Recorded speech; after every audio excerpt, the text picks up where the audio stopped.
There are 2 QR codes on your screen. The top one, I'm going to ask people to scan if you're able to.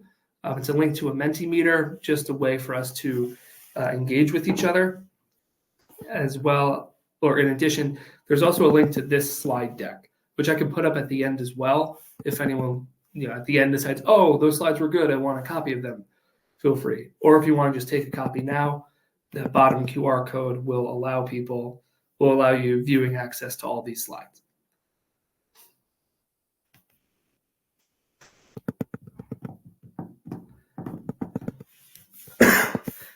If you're on the Mentimeter, I would appreciate you answering that first question. The question should be, in one sentence, what do you currently do in order to ensure your classroom is as equitable as possible? And that doesn't have to be about grading specifically. That could be in any sense of the word.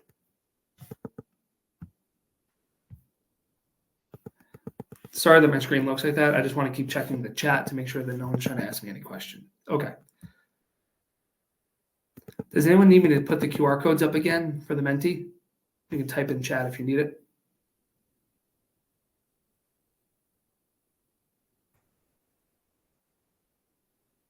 Okay, I'm going to assume that we all have it then. Let's see how you guys are responding.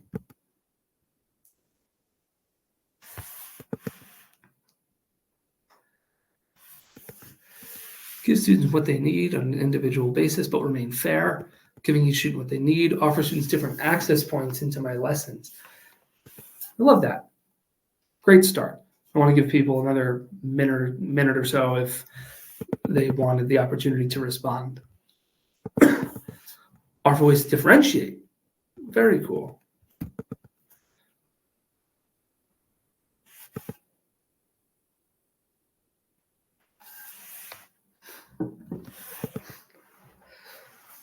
I can appreciate this conversation about equity because I think even these first handful of responses get to the heart of what we're trying to do here as teachers.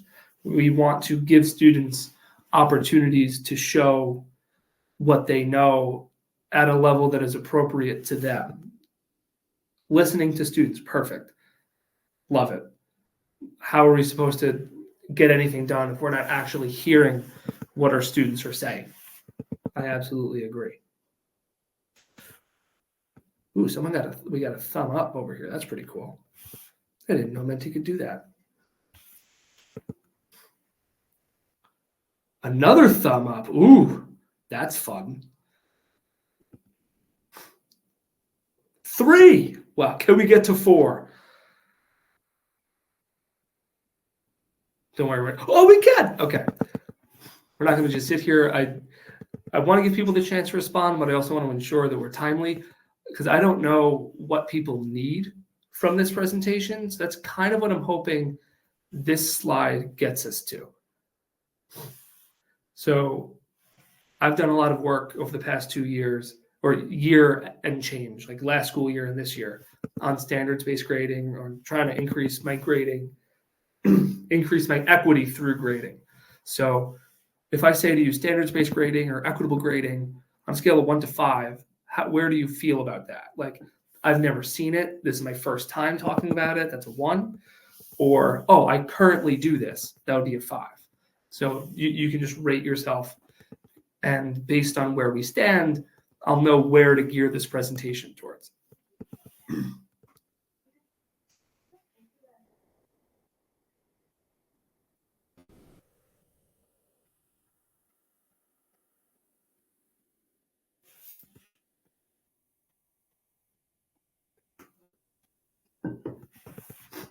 Okay. And thumbs up starts again. This is interesting. It seems like we're right there in the middle. I wish I knew. I'm assuming that 6 in the bottom shows how many people have responded, because I wonder why it's so flat. Oh, 1, 1, 1, and then 3. No one's currently at a 5. Okay, that's really interesting. That's great. So to address our folks that are over here, I want to talk a little bit about my motivation and why I started using standards-based grading. And then we're going to jump into what that actually looks like, how I do that, why I do that, and what my students have said about it. So we do a lot of screen hopping today. A little bit about me. My name is Brandon Crofts. I'm currently a computer science teacher at Oceanside High School. For those of you who also happen to work at the college level, I'm an adjunct professor at Hofstra University and Nassau Community College, for those of you who are from Long Island. I've taught AP Computer Science A. This is my 4th year teaching that. And this is my 2nd year working with AP Computer Science principals. I'm also in FIRST Robotics, Computer Science Honor Society, and over the summer I got engaged. So for those of you who haven't seen yet this year, that's what's new with me. So I want to talk about 3 different things today. Setting up your gradebook and the role of homework, 1 and 2. That's kind of like the why. And then topic 3 is more, okay, how do we actually go ahead and achieve this equitable grading stuff? So I wanted to start you guys by thinking about a particular scenario. I know at least in my school, it's very popular for teachers to plan together when they have a common prep. So like if I plan with one other teacher for AP Computer Science principles is my example. So in this hypothetical scenario, you have 3 teachers who all plan everything together. They've planned together for years. They use the same worksheets. They use the same homework assignments. They share tests with each other. Everything is the same. Like all student material is the same. Like all lesson plans, everything is the same. The only difference is these 3 teachers all grade things differently. Teacher number 1 accepts no late homework or no late projects or anything. And the way they set up their gradebook is we have to oversimplify here for sake of time. We divide it into assessments and homework. 80% is assessment, 20% is homework. Teacher 2 seems to be a bit more lenient. Late work is accepted for half credit. 60% of the gradebook is tests, 40% of the gradebook is homework. And teacher number 3 seems a bit more lenient, but also a bit less, in the sense that you can turn in homework whenever you want, so long as it's by the end of the quarter, without loss of credit. And 70% are tests, 30% are homework. So the point I'm trying to make is we have 3 students whose grades will be very different based on the teachers they have. Let's say you have student A who has an 80% test average and gets their homework in mostly on time. Student B really seems to knock it out of the park on tests, but they do their homework half the time and they turn it in late the other half the time. They'll get it done, but not in the time that we want it to be done. And student C, this is like the kid that you really root for in your class. They do all of their homework on time. Excuse me. But they can't crack a 65. Like they're at a 60 on just about every test. This next slide is a little confusing because it's a lot of numbers, but after taking like 15, 20 seconds, you'll be able to digest it. The first row is how student A would perform in each of teacher 1, 2, and 3's classes. Again, keeping in mind that they're doing the same classwork, the same homework, the same projects, the same tests. They would get a 79, an 83, or an 86. Student B, for the same body of work, regardless of teacher, could get anywhere from an 82 to a 93. And student C can get anywhere from a 68 to an 84. So that last column on the right that's bolded is showing the difference in what these students can potentially earn in these classes. So student A can get a 79 or an 86. That's a 7-point swing. Student B is an 11-point swing from an 82 to a 93. And student C has a whopping 16-point difference in what they do. And again, what's so important to note is the difference has nothing to do with the student. The student's doing the same work. The only difference is what the teacher values. As a reminder, teacher A said no late work, 80% was tests. Teacher 2 said late work was half, and it was 60-40. Teacher 3 said late work without penalty, 70-30. And those are all 3 grading structures that, in a vacuum, might make sense. But when you have all three of these teachers who are teaching the same course at the same school to the same level of student, and the only thing that's different is the grade, this is problematic to me because the student is being assigned a grade based on what a teacher values.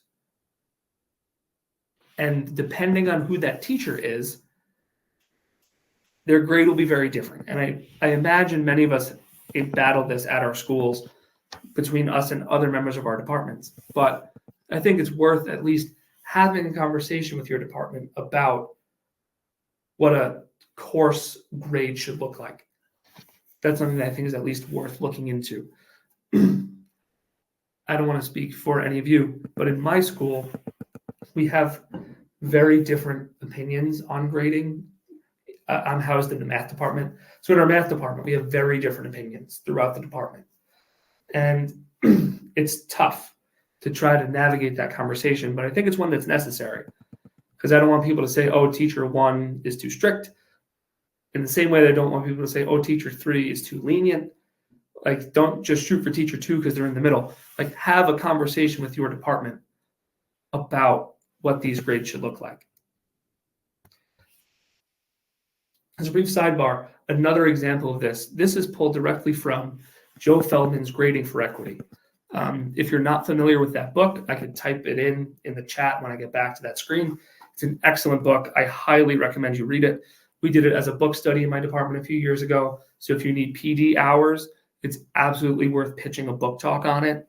It was great. It was wonderful. And the author, Joe Feldman, used these two students as an example. I'm going to paint their picture for you.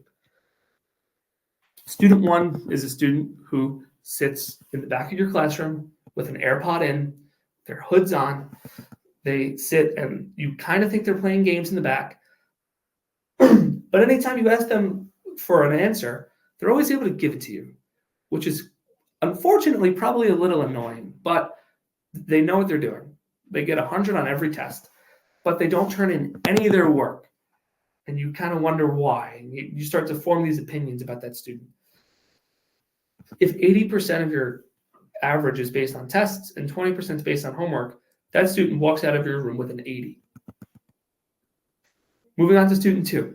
Student 2, similar to the last student in the previous example, student 2 is the kid you root for. You know, they come in with 100% of their work done on time, even early.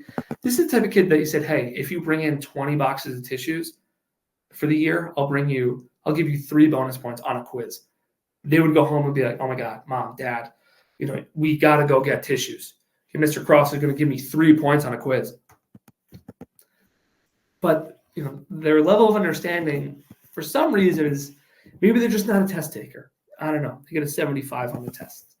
They would also end with an 80. So you have 2 students who are clearly different from each other, who are different human beings, I should say, that end with the same grade. If we pop back into that,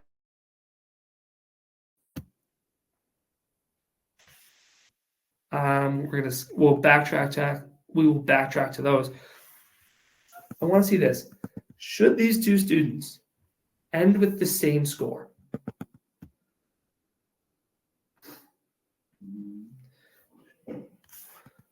You want to know, should these 2 students both end with an 80? And I'm being intentionally harsh here and saying you have to pick yes, no, or I'm too scared, don't make me pick.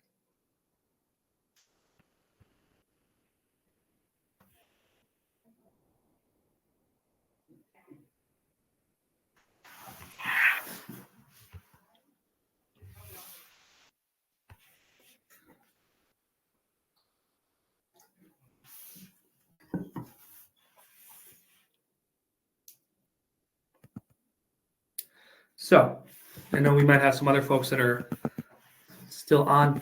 If you also missed the QR code in the beginning, you are able to use that code if you go to menti.com. Our code is 6900-8072. Just putting that out there for folks. I don't know how many people are in our session at this point. So it looks like we seem to think no, these 2 students should not end with the same score. And I've given this example to different groups of teachers in my district. I gave a talk similar to this at the AP National Conference over the summer in July. That was in Las Vegas.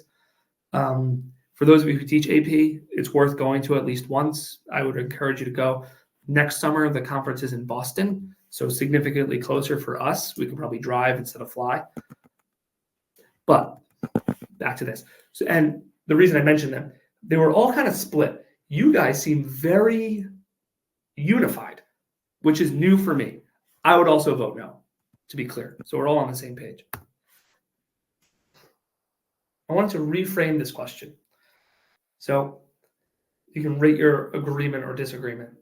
Does an 80 accurately reflect student one's understanding of the content? And then does an 80 accurately reflect student two's understanding of the content? From strongly disagree to strongly agree. Remember, student one was a student who had a 100 on the assessments and a 0 on the homework, and that's why they ended with an 80. Student two was the kid who had a 75 on the tests, but came in with all their homework done.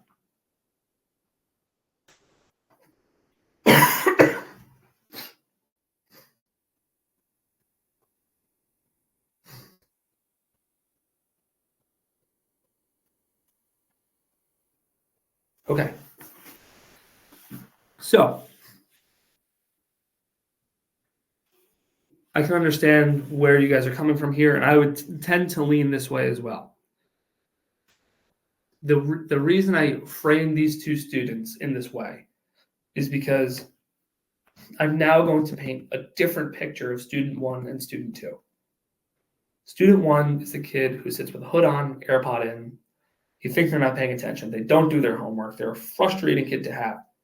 If I told you student one presented that way in your room because they were exhausted, because they work 40 hours a week outside of school to support their family, your opinion of that student may change. In a similar way, student two, the kid who shows up with all their homework done, who brings in the box of tissues, if I told you, hey, that student comes from an affluent background with two parents in the household who give their student as much support as possible, they actually pay for a private tutor to come to the house 3 days a week to ensure that all your homework is done. And the tutor basically is doing the homework for the student. If I told you that, would your opinion of student two change? My thought would also be probably yes. And then my conclusion would be, so if your opinion of student one and student two changes, particularly with how they should be graded, based on information you don't have, that's a major red flag to me. I'll try to reframe that or say it again. If your thought on, oh, this grade makes sense, would be changed based on information about a student you don't have, like student one is the example. Oh man, poor Tommy, he has to work 40 hours a week. Maybe I should give him more than an 80. Like, I'm more receptive to why he can't do homework. If your opinion of the student changes what you want to do in your grade book, that's a major issue to me. Like, this hit me like a ton of bricks. I said, wow, because I had a student like that in my room who was very on top of his stuff, but wasn't doing his homework. And I kind of got on him about it. I was like, what is the deal? And he said, oh, I work at the pizza place down the street. I work there 35 hours a week. I get to keep some, but most of it goes to my parents. I said, wow, okay. My decision was I exempted him from homework, which I thought, in the spirit of equity, this student didn't need the homework because he was understanding enough in class.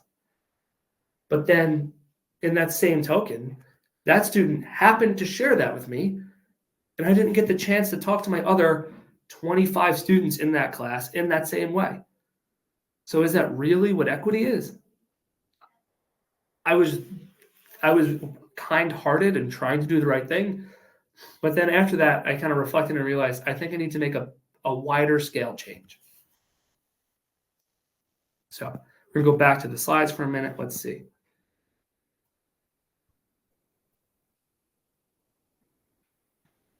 We'll stick here for a minute. because the slides are basically the same. We're covering the same stuff.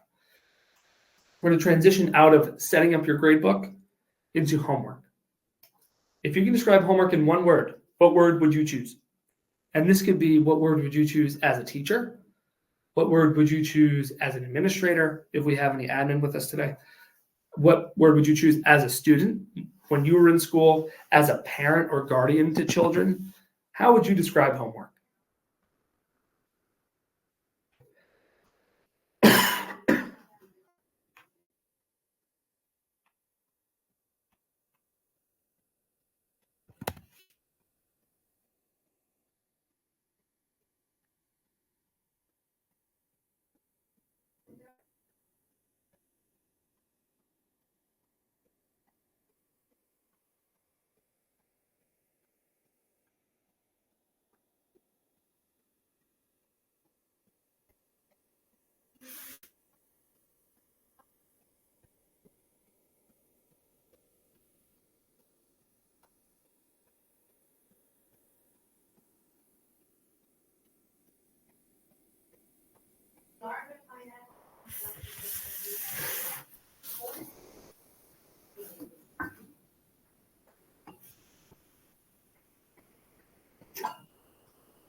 So I think we skate by the one word rule when you use a hyphen.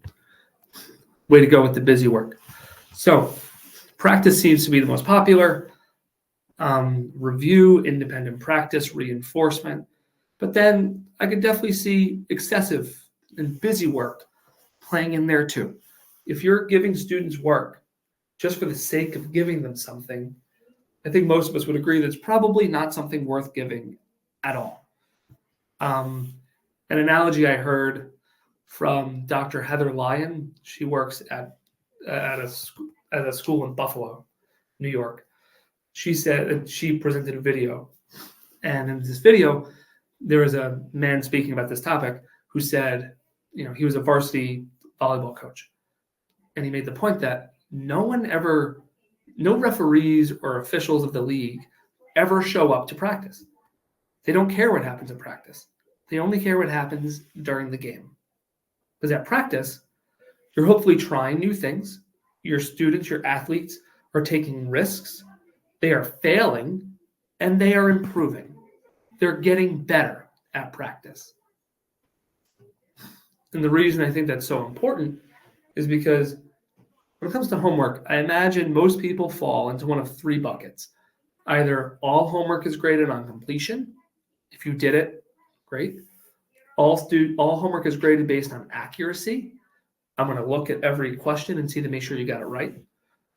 Or some combination of the two. Some homeworks are more important, so they get graded separately than take-home quizzes. I'm not counting those. This is a important homework assignment versus a less important homework assignment. And I understand the logic behind all of those. I happen to fall in a category that very few teachers would describe themselves as. I assign homework in my AP classes specifically. Not the only homework is generally finish the classwork. I take more independent practice. And I expect them to do it. And we start class by going over it and seeing what questions they had about the day before. But I don't grade it. I give them feedback. I let them know what they got wrong, but it doesn't enter my grade book because I don't want homework or practice to reflect what a student knows. Thinking about student 2 from the previous example. If a student understands 75% of the content and they do 100% of the work, according to Joe Feldman's grading for equity, that student should earn a 75 for the year. And if the question becomes, well, how do we defend that kid? We want to save that kid. I want to save that kid too. The way you do that is you work with them on improving their assessment score, which means we probably have to do certain things a little bit differently.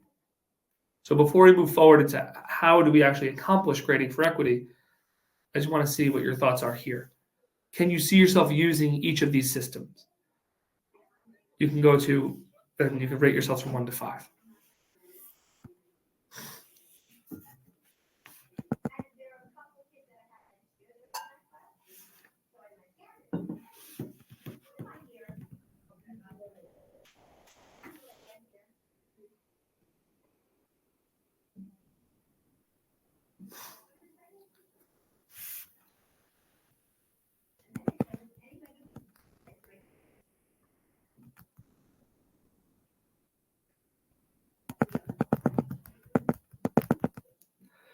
There we go. Get that thumbs up going again.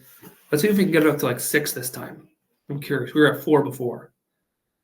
Ooh, we're at 3. We're at 4. 5.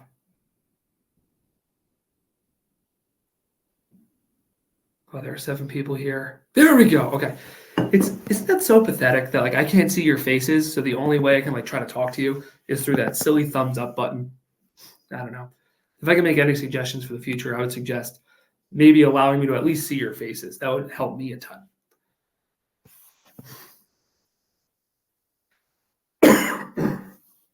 Okay. I appreciate all your feedback here.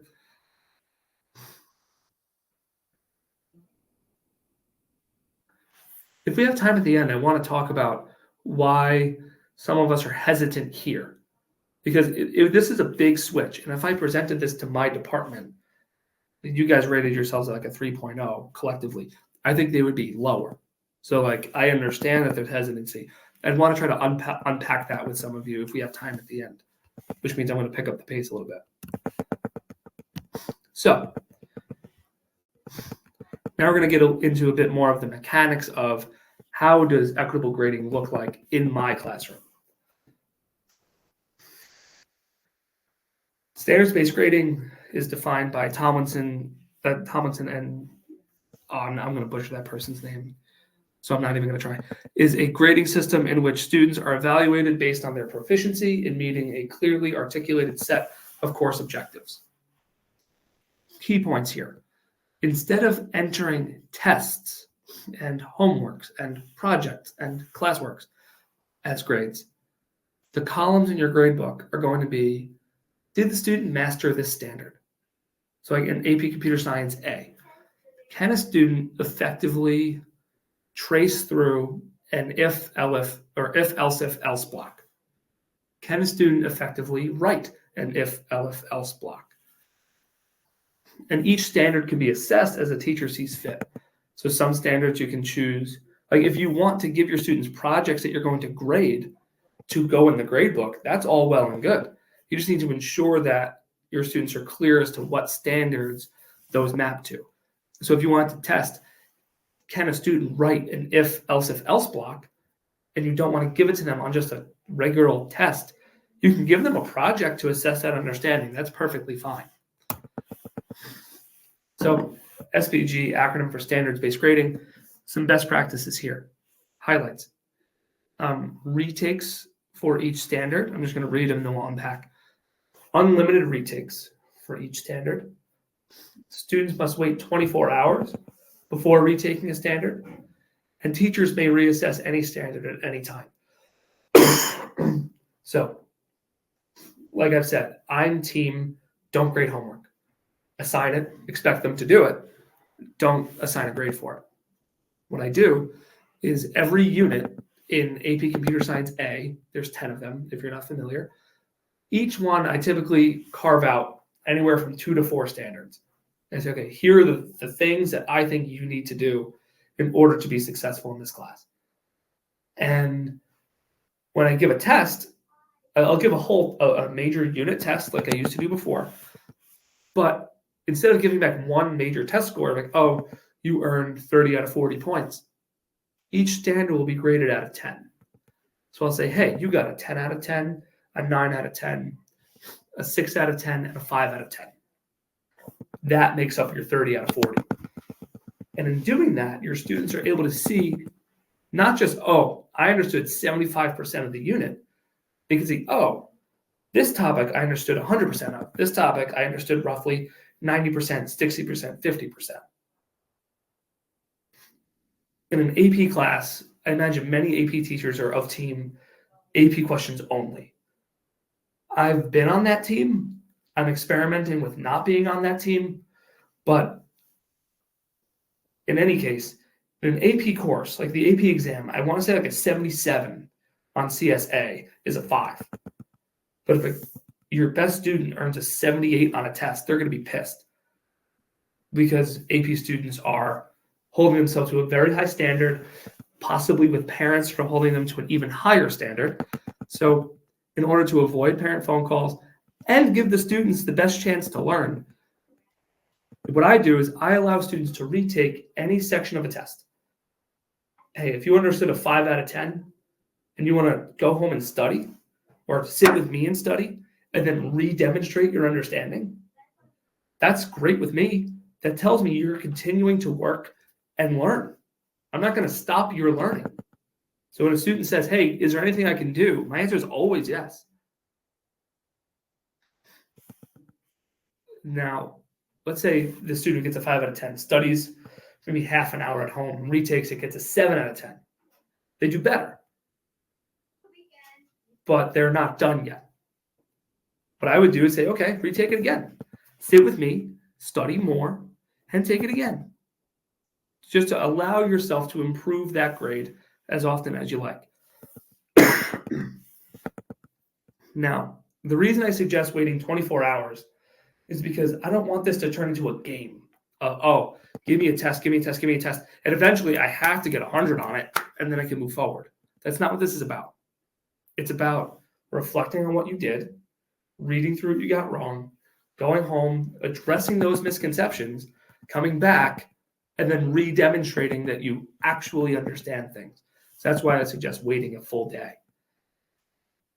And then number 4 is kind of like a safeguard, because many teachers would be hesitant about this and say, oh, won't this inflate your grades? The short answer is no. I have not seen grade inflation. There are some students that have performed better than they would have otherwise, sure, but I don't have students that are getting 2s on the AP with a 95 average. Like, that's not happening. But in any case, statement 4 is something I've been leaning into more this year. If a standard pops up for the first time in September, like Unit 1, the idea of casting data types, we assess that in my school 3rd week of September. I'm going to reassess that over and over again until the AP exam in May. And what I tell them is, like, no exam score is final. And that throws them for a loop. I say, listen, you got a 10 out of 10 in September? Great. Awesome. So that means getting 10 out of 10 again in November or March shouldn't be an issue because you understand it. Now, and if they're hesitant, it probably means that they didn't, which is something I feel okay about, because if they didn't understand it, that's fine. They can go retake it over and over again. I just did this really for the first time 2 weeks ago. We taught strings in Unit 2, and that was something that many of my students did pretty well with. Some of them struggled with. And for those of you who teach the course, strings are very important. It's something I value, at least. So a few weeks after their test, I said, great, we're going to take 1 day out of class, do a full review, and you're going to take another quiz on strings that will replace your previous score. And they said, oh, what if I got 100 the first time? I said, great, just go get 100 again. That's perfectly good with me. Oh, what if I don't?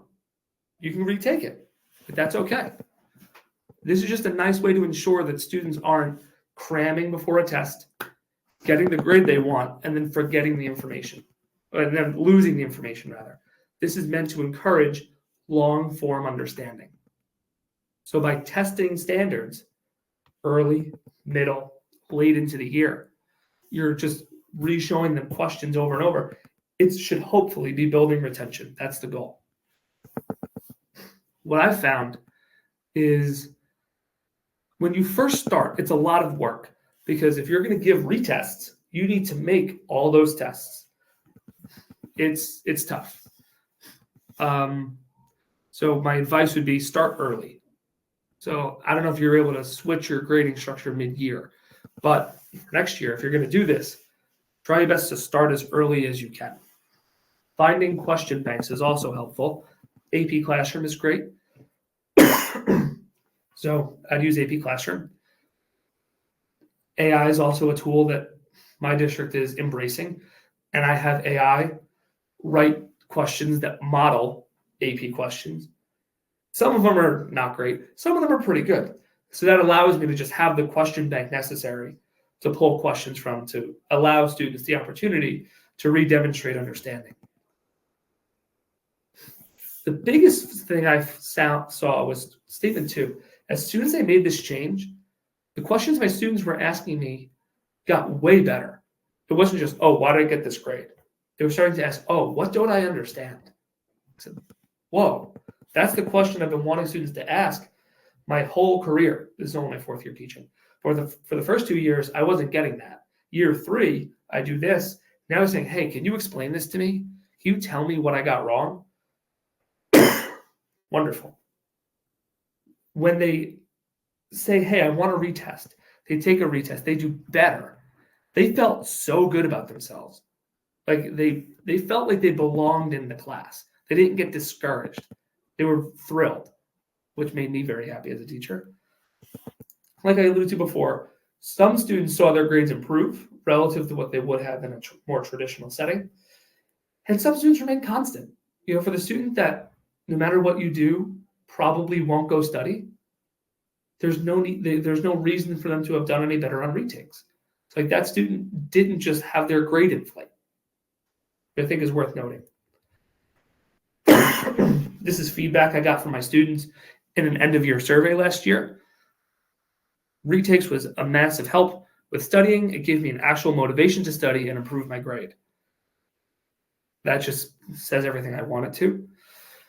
For everyone who retakes the test, it forces people to get extra practice over longer periods of time, which can help with memory over test corrections that are one and done, never to be done again for a specific test. In the past, I used to do test corrections. And what they were alluding to, one of the questions I asked was, how does this compare to when you've done test corrections in other classes? And they're alluding to, retakes allow for more longer retention of understanding. And my students are very self-aware. They said, the only issue I could see is students doing badly on initial tests because they know there will always be retakes. That's tough. High school students don't get this yet. At least they don't in Oceanside yet. That they say, oh, this first test really doesn't count because I can just retake it. Then they just don't study. And then I say to them, guys, why is this easier for you? Like just study the first time, get some of this, like target some of the standards to get right, and then use your time wisely. Because what happens is at the end of a quarter, when our grades have to be due, they say, oh crap, I have to retake 8 learning standards in a week. Yes, because you're doing all the studying you were supposed to do for the whole quarter. So it's just worth continuing to encourage your students to study. I don't know if this is super useful for you guys, but long story short, AP Classroom, an excellent resource.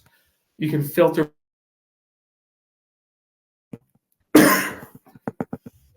by skill if you wanted to, include only questions from that skill. It's a useful resource to build these targeted assessments. If you're not utilizing AP Classroom, I highly encourage you to do so.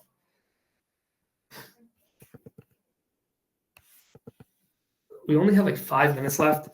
So what I want to do now, I think, is pop back into the chat and see, do you guys have any questions? Is there anything I can address for you guys? Let's see.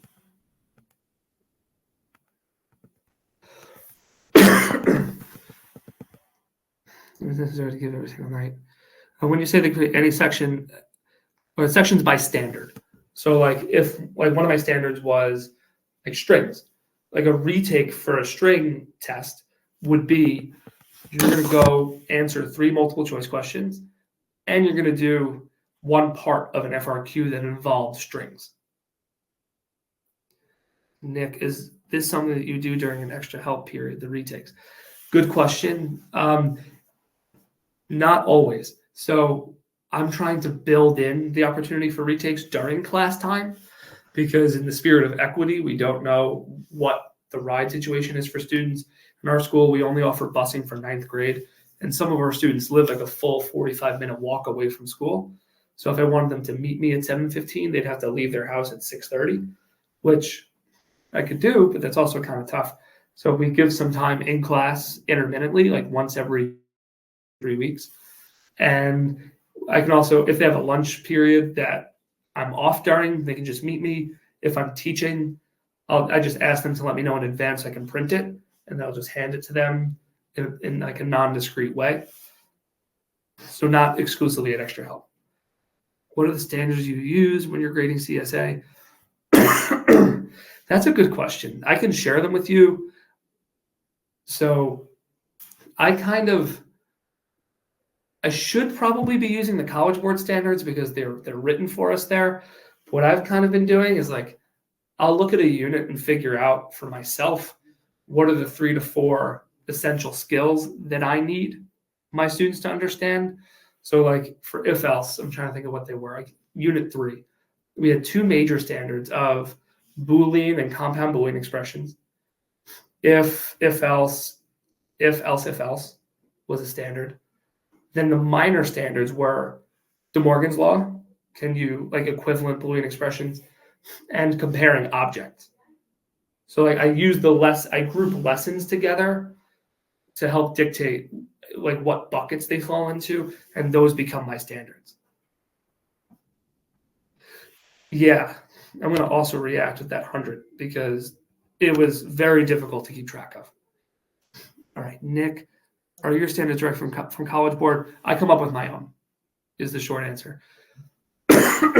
If that's daunting, feel free to leave contact info. I'm happy to chat with you. And that's true of anybody. If anyone wants a partner in this, I'm also looking for people to collaborate. Your contact info. There's also going to be a slide in the Menti where you can do that too. But it is daunting. What does your gradebook look like? I'll show you. Let me just pull it up.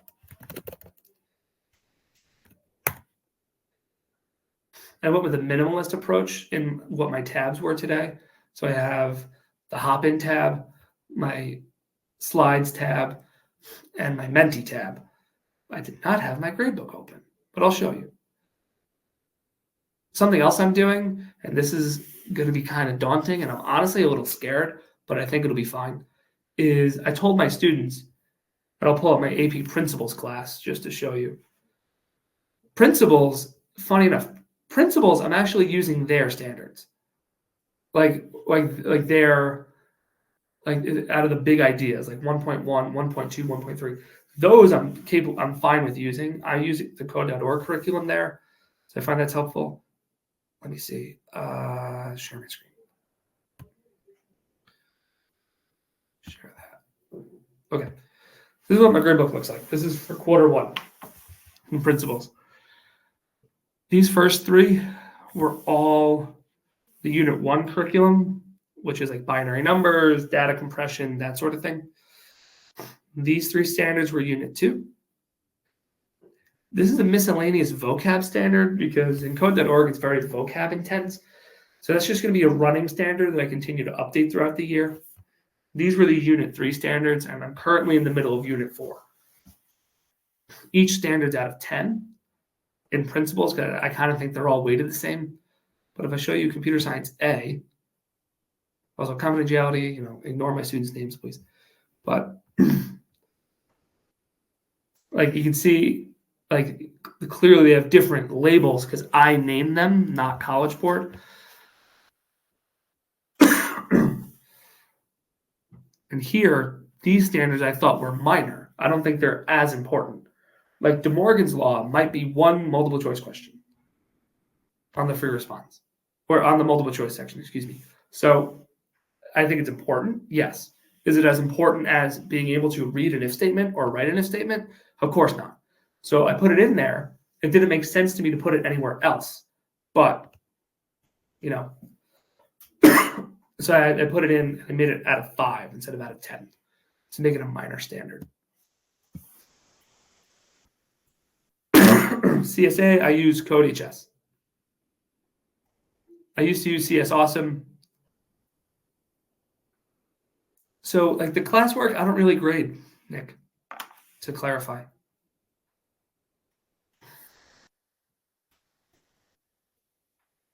Regina, to your point, I used to use CS Awesome. I think it's a great textbook. My students are like, this is so boring. Can we stop? CodeHS is a little more engaging. They have examples and then exercises. I tell my students, start with the examples. If the examples don't make sense, backtrack to the videos because the videos are pretty good. If you guys wouldn't mind, I want to be respectful of your time. So feel free to leave whenever you need to. If you could, I would just really appreciate you to go back to that Menti and leave any feedback. I can stop presenting too, just so that you guys aren't seeing. Well, actually, no, I'm not sharing my screen. So you guys could just leave me feedback. If you want to leave your contact info for us to continue this conversation, I'm happy to work with any of you on this. This is something I'm passionate about. Like I said, any feedback you have for me is appreciated because I plan on continuing this work in coming months, coming years. So anything you guys have to offer would be very appreciated.